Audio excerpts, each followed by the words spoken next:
3 2 1 দাঁড়া হাওয়াটা। Gas balloon তোমরা ঘরেতেই বানাতে পারবে খুব সহজে, অল্প খরচে গ্যাস বেলুন বানাতে পারবে। তার জন্য লাগবে একটা বোতল আর লাগবে এই বেলুন, আর এইগুলো হচ্ছে পাতলা অ্যালুমিনিয়ামের বাটি যে হোটেল, স্টিক সোডা। আর এইটা হচ্ছে কস্টিক সোডা।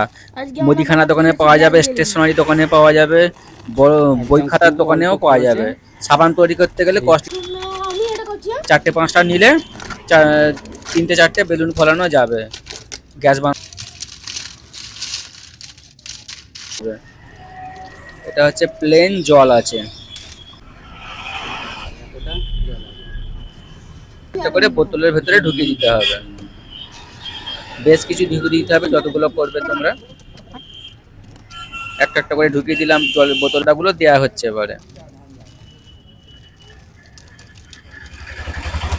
কস্টিক সোডা এবার আমরা নতুন করে অ্যালুমিনিয়াম দিয়ে এই বেলুন আবার একটা দেখতে পাচ্ছি, এই দেখো কি সুন্দর ফুলছে, বেলুন ফুলছে। হ্যাঁ ফুলছে, এই বেলুনটা অনেকটা বড় হয়ে গেছে, ওয়াও অনেক বড় হয়ে গেছে। এবার আমরা আস্তে আস্তে বেলুন একটা সুতো দিয়ে গ্যাসের সাহায্যে বেলুনটা উঠছে। তৈরি হয়েছে। দেখো তোমরা কত সুন্দর বেলুন উঠছে। 3 2 1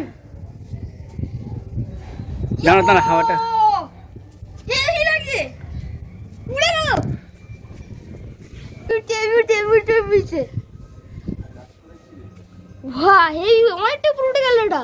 অনেকটা। উ, এটা আস্তে আস্তে হ্যাঁ ছোট তো, আর একটা তো ওই জন্য আস্তে আস্তে উড়ে যাচ্ছে। যাচ্ছে, ঠিক আছে। আস্তে হ্যাঁ। আস্তে উঠছে, আস্তে আস্তে উঠছে, উড়ে যাচ্ছে।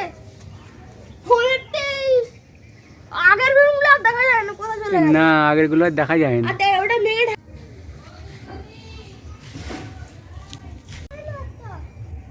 হ্যাঁ দেখা যাচ্ছে, আর দেখতে পাচ্ছিস এটা বেগুনি বেলুনটা। আর বেলুনটা অনেক দূরে চলে গেছে। হ্যাঁ হ্যাঁ, দেখো ঘুরে দেখো বেগুনি বেলুনটা দেখো। আমি আশা করিনি যে ওই বেগুনি বেলুনটা আর হাওয়াটা একটু কম ছিল, তো আমি আশা করিনি যে বেলুনটা অতটা উপরে চলে যাবে। তো দেখুন আপনারা কত উপরে চলে গেছে বেলুনটা, ঘুরিয়ে দেখো।